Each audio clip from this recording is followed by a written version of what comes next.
La Mer restaurant glowed honey gold under crystal chandeliers, violin strings weaving through hushed conversations. At the corner table, three men in black suits pressed close around a woman in a beige coat, her eyes flickering with panic. The biggest one pulled out a chair, his smile razor thin. "Let's have a private conversation." From the bar, a simple man in a work jacket, red thread wrapped around his wrist, stepped forward. He placed a cracked porcelain spoon on their table and spoke quietly, but with unsettling clarity. "Wrong table, wrong day, gentlemen." The entire room held its breath for half a heartbeat. "Who the hell are you?" the big man snarled. The stranger answered, "A father." "That's enough." He twisted the cracked spoon, catching the light, and everything exploded. Evan Hale wasn't supposed to be there. At 35, he lived in the spaces between other people's problems. Single dad, industrial maintenance technician, the guy who fixed commercial kitchen equipment, gas sensors, and automatic doors for restaurants and hotels when they broke down. Usually after hours, usually invisible. His 7-year-old daughter Lily had a ritual. Every morning she'd fold a paper crane and slip it into his work jacket pocket. "For safe travels, Daddy." Then she'd tie a red thread around his wrist. "So you remember to breathe slow when things get scary." The thread was there now, soft cotton against his pulse, as he stood in La Mer's golden glow with a clipboard full of maintenance orders. His wife Sarah had died 3 years ago in a boarding house fire. Cheap wiring, no working sprinklers. A real estate company that cut every safety corner to squeeze profit from desperate tenants. Since then, Evan saw danger in every overlooked detail. Tonight, he'd brought Lily along to finalize tomorrow morning's kitchen repair schedule. She sat at a table near the emergency exit, folding cranes from napkins, while he handled paperwork with the night manager. That's when his trained eye caught the problems. The sprinkler head near the flambe station was caked with grease buildup. The emergency exit door stuck when it closed. He could hear the jamming mechanism from 20 feet away. Evan automatically snapped photos with his phone, a habit that had saved his clients from health department fines more times than he could count. "Maintenance area is through the back," the maitre d' said, eyeing Evan's oil-stained jacket with obvious disdain. "The bar is for paying customers." Evan nodded, used to the treatment. To people in $1,000 suits, he was part of the furniture. Background noise and expensive shoes. But as he reviewed his notes, something else caught his attention. Something that had nothing to do with kitchen equipment.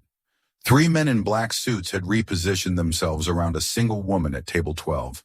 They'd chosen their seats carefully, blocking the overhead security camera's view. The biggest one wore a wireless earpiece on one side only, and his left sleeve bulged with the outline of something that definitely wasn't a phone. The woman in the beige coat looked around nervously, her hands flat on the table like she was ready to run.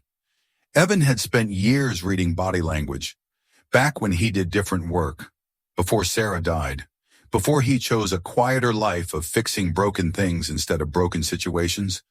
But some instincts never fade. He watched the 3 men exchange glances, saw the subtle hand signals, noticed how they'd positioned themselves to cut off her escape routes. The woman wasn't here by choice. Evan looked back at Lily, busy with her origami. She glanced up and caught his eye, pressing both palms against the table. Their signal that meant, "I'm watching you, Daddy." He tucked the cracked porcelain spoon from the bar setup into his palm. A nervous habit from the old days. Something to fidget with, something to focus on when situations required absolute calm. The woman at table 12 looked around desperately, seeking help that wasn't coming. The restaurant hummed with quiet conversations and clinking silverware. Violin music drifted from hidden speakers.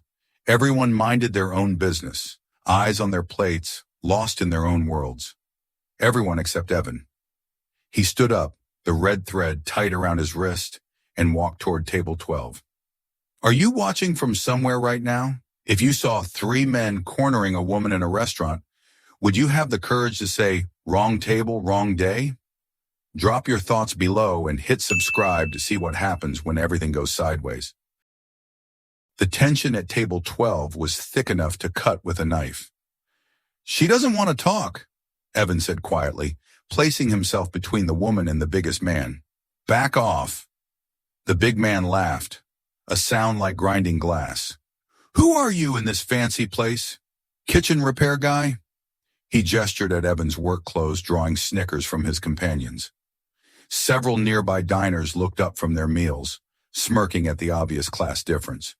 I don't know them, the woman said, her voice trembling. Her name tag, barely visible under her coat, read N. Lynn. Evan used the cracked spoon as a mirror, angling it to catch the reflection behind him. The third man had quietly moved to block the secondary exit near the restrooms. They had her completely surrounded. The restaurant manager appeared at Evan's shoulder, his smile strained. Sir, please maintain decorum. These are VIP guests enjoying their meal. Something was off about the manager. His watch was on the wrong wrist, switched recently, judging by the tan line. Fresh ink stains on his cuff suggested he'd just signed something. Someone had gotten to him. VIP guests who block camera angles and position themselves at exit points? Evan kept his voice level, but loud enough for other tables to hear. A woman at the adjacent table had her phone out, live streaming. Oh my God, she whispered to her followers. Some maintenance guy thinks he's a hero. Nervous laughter rippled through the dining room. Someone called out, Leave them alone, bro! The big man stood up, placing a heavy hand on Evan's shoulder. Smart guys know when to walk away. Evan shifted his weight, a subtle movement that relocated the pressure point. Not aggressive, just repositioning. The red thread around his wrist caught the light as he breathed slowly, the way Lily had taught him. The lady said she doesn't know you, Evan repeated, his voice carrying further now. The cameras you're blocking would back that up. Cameras? The man's grip tightened. What cameras? Evan nodded toward the ceiling. Overhead security. You've got it covered from your seating arrangement. Professional positioning. He let that sink in. Makes people wonder what kind of conversation needs that level of privacy. The live streaming woman zoomed in with her phone. Her follower count was climbing. This is escalating, someone murmured. The woman, N. Lynn, looked directly at Evan, and something flickered in her eyes. Recognition? Did you work with Grayline? Evan's hand went still on the spoon. That was a name he hadn't heard in years. Grayline? The big man's attention sharpened. What the hell is Grayline? But the seed was planted. The woman knew something about Evan's past, and now everyone was listening. I'm nobody special, Evan said. Just someone who fixes things when they're broken. The manager tried to intervene again. Perhaps we could move this discussion. No. The big man snapped his fingers, and his companions moved in closer. We're finishing this conversation right here. One of them reached for Lynn's purse. She pulled it back instinctively. Give us what we came for, the big man said, his voice dropping to a growl. Make this easy. I don't have anything, she protested. USB drive, documents, everything you took from the Ravenfield files. Evan's blood went cold. Ravenfield, the real estate company that owned the boarding house where Sarah died, the company that cut corners, bought inspectors, and let tenants burn for profit margins. This wasn't a random shakedown. This was connected to something much bigger. The live stream was picking up viewers. Comments flooded the screen. Call the cops. This is insane. That maintenance guy's about to get destroyed. Ma'am, Evan said to N. Lynn, never taking his eyes off the men. What kind of documents? Financial records, she whispered. Safety violations. Bribery trails. I'm a journalist. The pieces clicked. She wasn't a random victim. She was investigative prey. And these weren't random thugs. They were corporate fixers. You're making this harder than it needs to be, the big man said to Evan. Walk away. Fix your pipes. Leave the grown-up problems to grown-ups. The dining room had gone quiet except for the violin music and the whispered commentary from the live stream. 30 people watching, waiting to see if the working-class hero would back down or get crushed. Evan looked over at Lily, still folding paper cranes at her table near the exit. She caught his eye and touched her chest. their signal for breathe deep, stay calm. He rolled the cracked spoon between his fingers, feeling the hairline fracture that ran along its surface. Fragile things could still be useful if you knew how to hold them properly. Here's what's going to happen, Evan said, his voice carrying the quiet authority he'd thought he'd left behind years ago. The lady is going to walk to the bar. You're going to stay seated, and we're going to wait for the police to sort out who belongs where. The big man's smile widened. The police? You called the police? Not yet, Evan said. He pulled out his phone, set it to speaker, and dialed 911. But I'm about to. That's when everything went sideways. The big man lunged forward, his companions moved to grab Lin, and Evan realized that all his careful de-escalation had just run headfirst into people who never intended to de-escalate. The cracked spoon in his hand suddenly felt like the most important tool he'd ever held. The live stream viewer count hit 4 digits and climbing. Lily pressed both palms against her table, watching her father step into the kind of fight he'd sworn he'd never have again. The first move came fast. The big man's hand shot toward Evan's throat. A classic intimidation grab meant to end things quickly and loudly. But Evan wasn't there anymore. He'd shifted his weight to the balls of his feet, the red thread around his wrist reminding him to breathe as muscle memory from another life kicked in.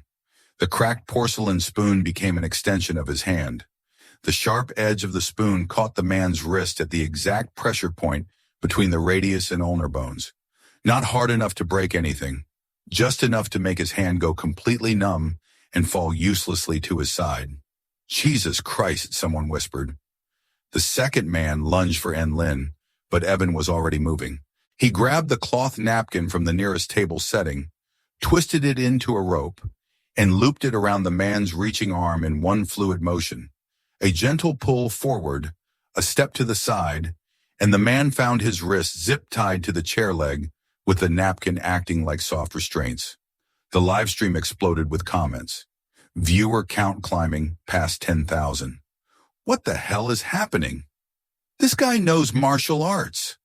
Is this real? The third man had been reaching into his jacket, but Evan was faster.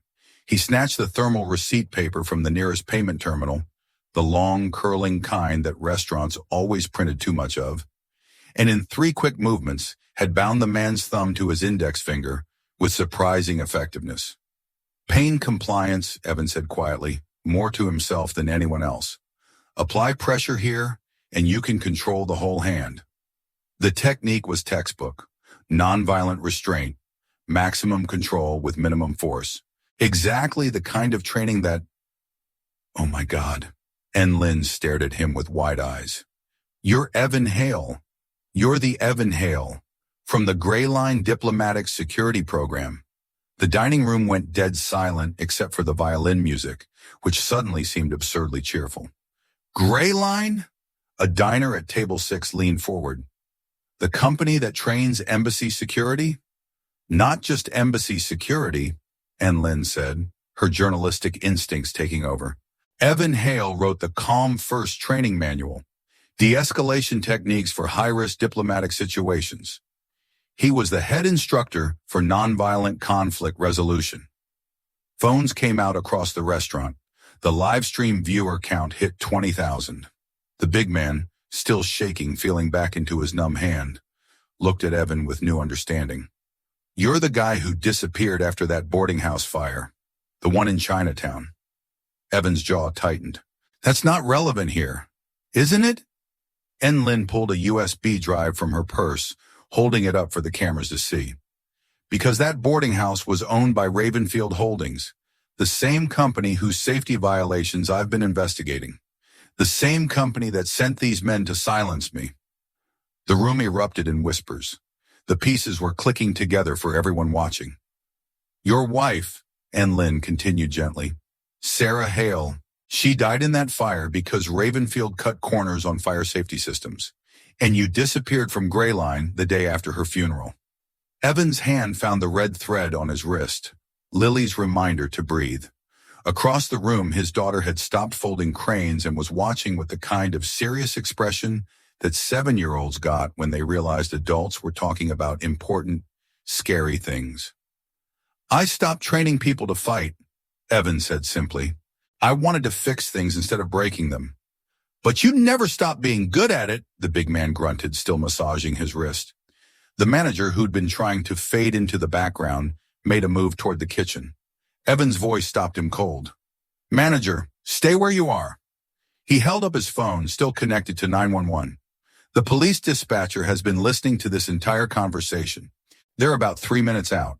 How did you... I never hung up. Evan showed the phone screen. Call duration, 8 minutes, 43 seconds. Everything's been recorded.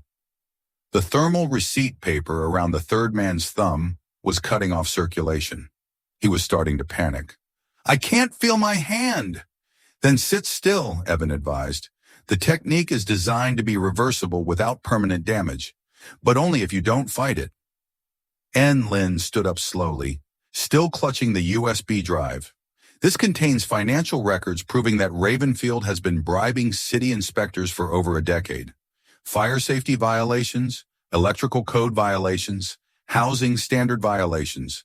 They've been running slums and calling them affordable housing, including the boarding house where my wife died, Evan said, his voice carrying to every corner of the restaurant.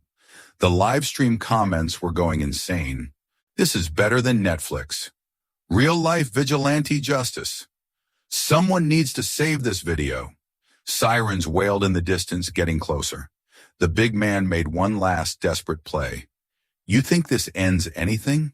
You think Ravenfield cares about one dead maintenance worker's wife? Wrong thing to say. The red thread snapped as Evan's hand closed into a fist. The cracked spoon caught the overhead lighting, splitting it into sharp fragments across his knuckles.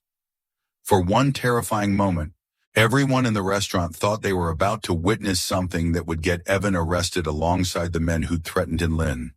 Instead, he opened his hand and let the broken spoon fall to the table with a soft clink. The difference between us, Evan said quietly, is that I know when to stop. The police burst through the front entrance just as the second man finally managed to untangle himself from the napkin restraints. Too late. 3 officers, taser drawn, took in the scene.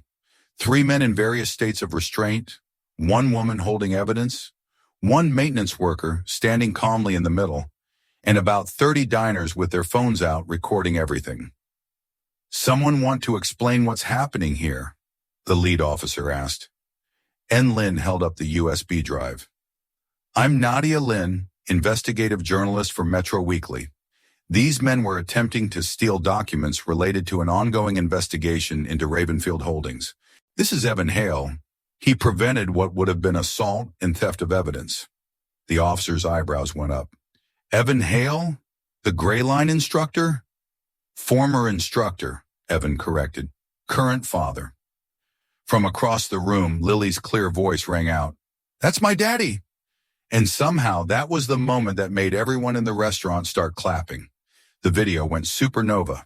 Wrong table, wrong day became the most watched social media clip of the week. 24 hours after the incident, it had 40 million views across all platforms.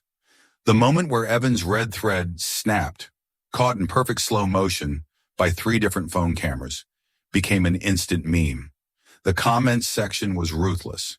When you threaten a woman and accidentally wake up John Wick's accountant.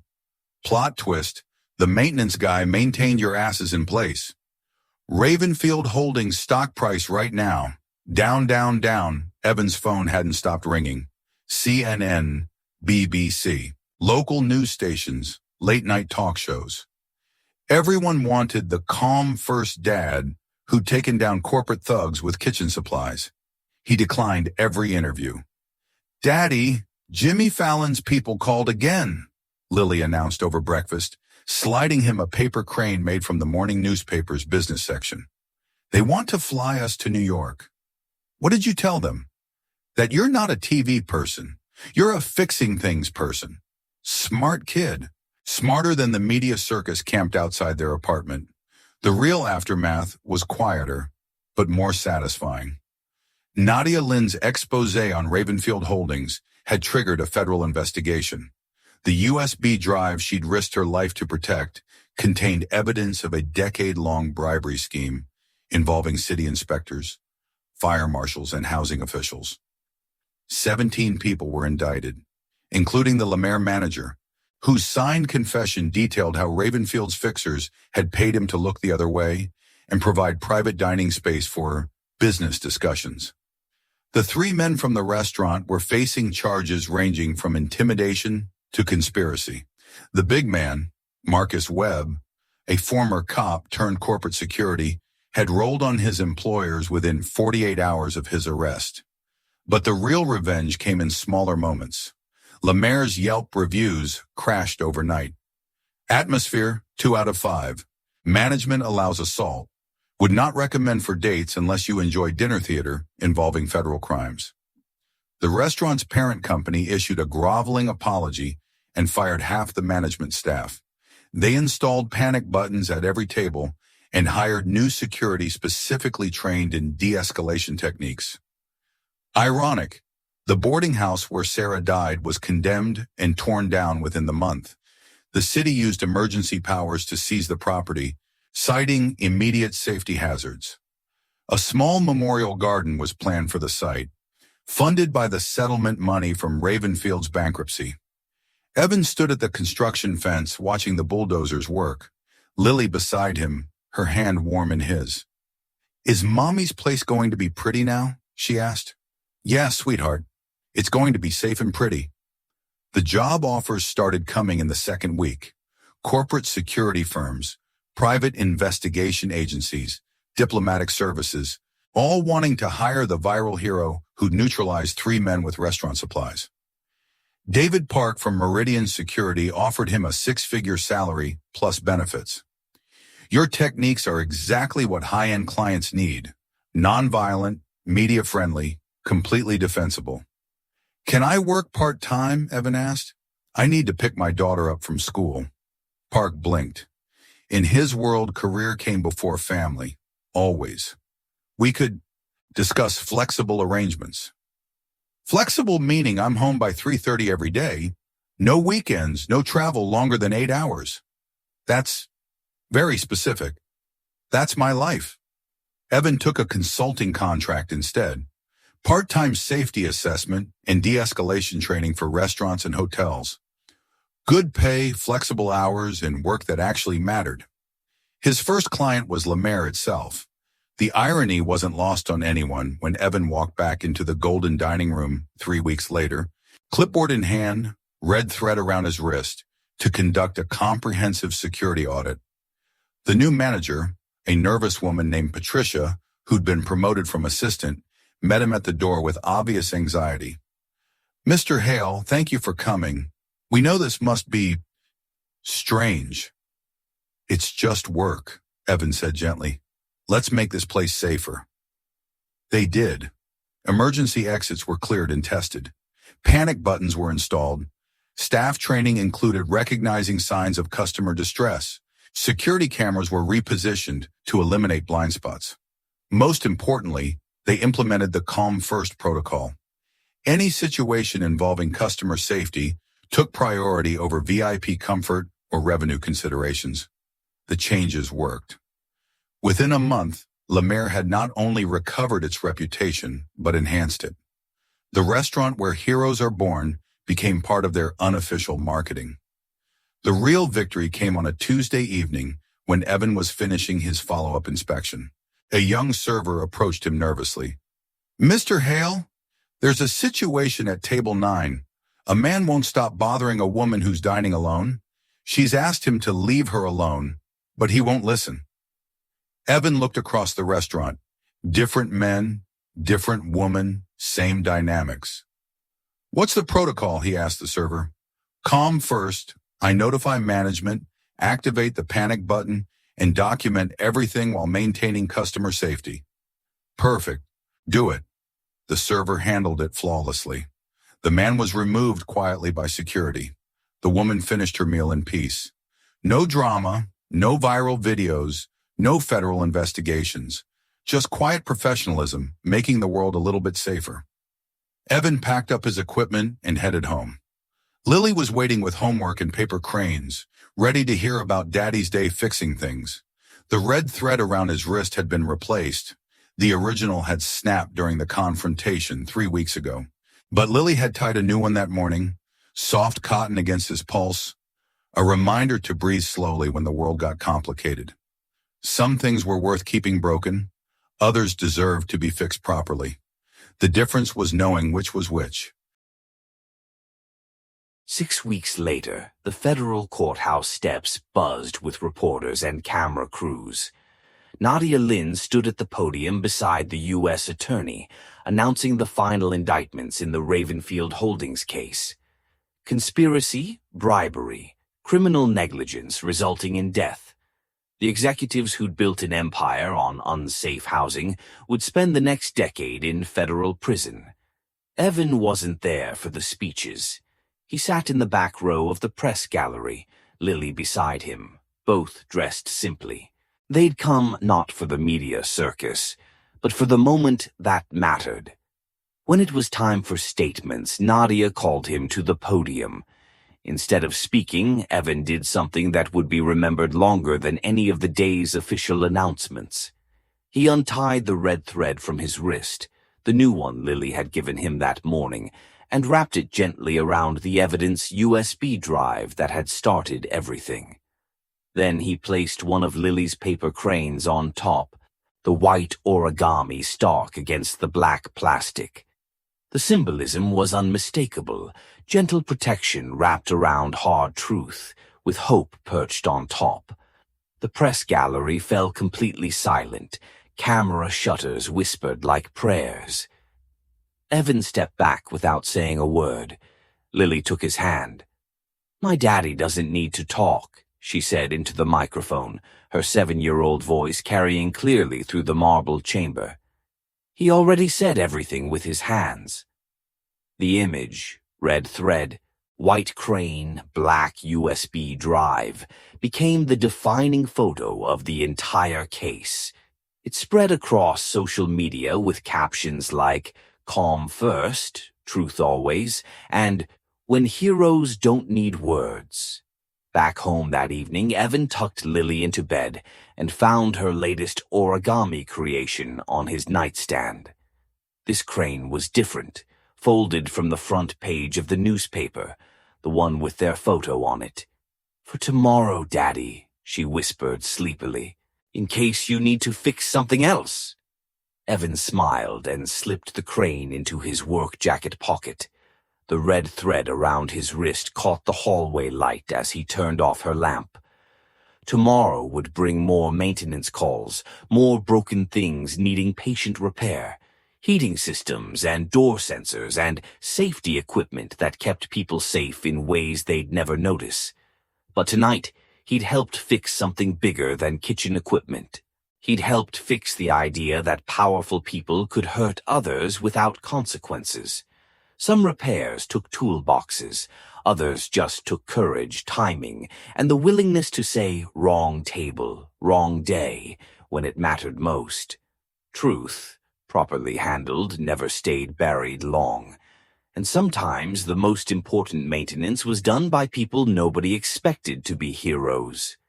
Which moment gave you chills? When Evan said wrong table, wrong day, or when Lily's paper crane was placed on the evidence? Comment below and subscribe Hero Dad Stories for more stories where ordinary people do extraordinary things.